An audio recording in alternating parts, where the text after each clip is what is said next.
hypertrophic scar. Now, what is a hypertrophic scar? A hypertrophic scar is an excessive irregular growth of fibroblast and non-maturation of collagen fibers. That is known as a hypertrophic scar. This is more common in young age group. As I told you that scars are very good in old people and in first year of life. So usually in the young people, you come with hypertrophic scar. It is not having a genetic predisposition. It is not familiar. That means it is not running in family. It is not having any genetic predisposition. It is common in wound crossing tension lines and in burns. Usually in deep burns, you get hypertrophic scar, and usually those wounds which heal by secondary intention. In my previous lecture, we had discussed what is healing by primary intention and healing by secondary intention. So in healing by primary intention, usually occurs in wounds which are clean cut surgical wounds, whereas healing by secondary intention occurs in wounds where there is loss of tissue, where there is infection, and when the incised wound cannot be approximated, when the two parts of wound cannot be approximated. So in those cases, healing occurs by secondary intention. This hypertrophic scar is limited to the scar tissue only. Limited to the scar tissue means it does not extend to the normal tissue. It will be limited only up to the site of the injury or site of the scar. It is self-limiting. Self-limiting means growth limits up to 6 months and then it gradually regresses. After 6 months, you never see a hypertrophic scar growing, but it starts regressing. It starts shrinking in size. It is pale brown in color, not painful, non-tender, but a slight itching may be present in a hypertrophic scar, and recurrence is uncommon.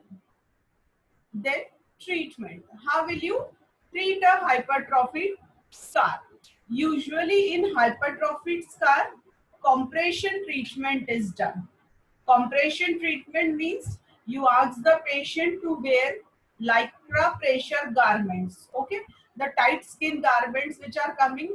So you tell the patient to wear those garments like stockings, or if it is on the arm, then you can wear an armlet, or if it is on the palm, you can wear glove. And because of this compression, it leads to flattening and maturation of the scar. So initially the patient is asked to wear compression treatment. Then second is massage of the scar with a moisturizing cream. You ask the patient that wherever the scar is present, you take a moisturizing cream and you massage that area slowly with moisturizing cream. That will accelerate the process of maturation and the hypertrophic scar will regress. Then excision of the scar and closure if required with skin grafting. If it is a big scar which is growing, you excise that hypertrophic scar, and if there is lot of loss of the skin, you can ask or you can go for skin grafting. At times, steroids are also injected at the site of scar. Then next is after hypertrophic scar, next is keloid. Now what is a keloid? Keloid is like a claw. This word keloid is coming from the word claw. Claw means the palms of the animals. You have seen how they are looking. So it is compared with a claw. This keloid is having a genetic predisposition. These persons are usually having a tendency to form keloids. In keloid, there is defect in maturation and stabilization of collagen fibers. Keloid continues to grow even after 6 months to years.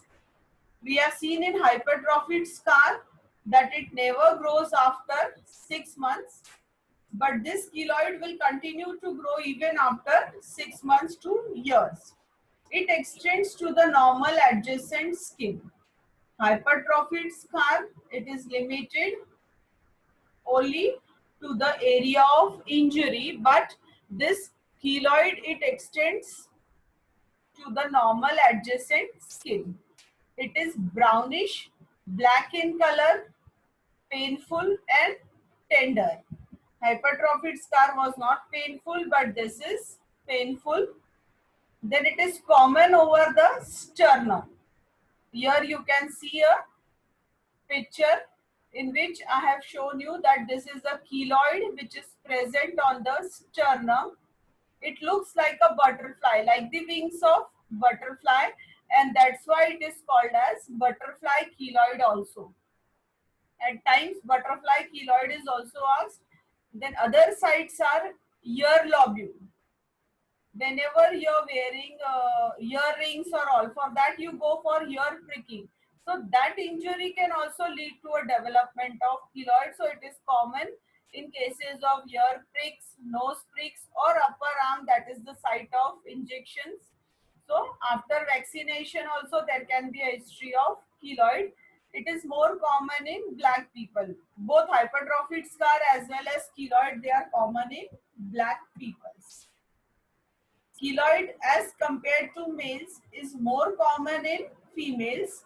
As I told you, it occurs on vaccination marks, ear pricks, nose pricks, burn scars, tubercular cyanosis. These are the conditions in which you get keloid. At times that can turn into malignancy, not that common, but if infection predisposes, a keloid can get converted into a malignant condition and recurrence rate is high. Even after excision, there are chances that keloid will recur. Now, what is the treatment of this keloid? Treatment of this keloid is excision and skin grafting. But as I told you, recurrence is high. So even after excision, again, whenever you are excising a keloid, you are injuring the patient. So that excision can also lead to recurrence of keloid. So usually intrakeloid injections of hydrocortisone, they are helpful in keloids. So in the keloids, they give injections of hydrocortisone and that will help the keloid to regress. Or radiation is also one type of treatment which is given in keloid. Okay, before coming to difference, I would like to show you this picture in which this is a normal linear scar. See, this is the epidermis, this is the dermis, and below is the subcutaneous tissue. So this is usually a linear surgical incision which was given, and this is a linear scar. So now, how much was the incision? Only that much will be the scar tissue. Whereas in case of hypertrophic scar, this was the initial incision which was given. This is same in case of hypertrophic scar, but you can see the scar tissue. It has spread wide, okay, as compared to this linear scar. This is more, this is spreading in much larger area. So hypertrophic scar in infected wound limited to the scar tissue. But if you compare this keloid, in keloid it is having a tendency to extend to the normal skin. Here you can see that it has extended to the normal skin. So you can compare these three. This is a normal linear scar, this is a hypertrophic scar, and this is a keloid. So this is encroaching the normal skin also. It is not limited only up to the scar. Now coming on to difference between keloid and hypertrophic scar. This is very important. How will you differentiate a keloid and a hypertrophic scar?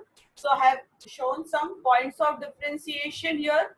Genetic predisposition, of course, it is yes in case of keloids, but in hypertrophic scar, there is no genetic predisposition.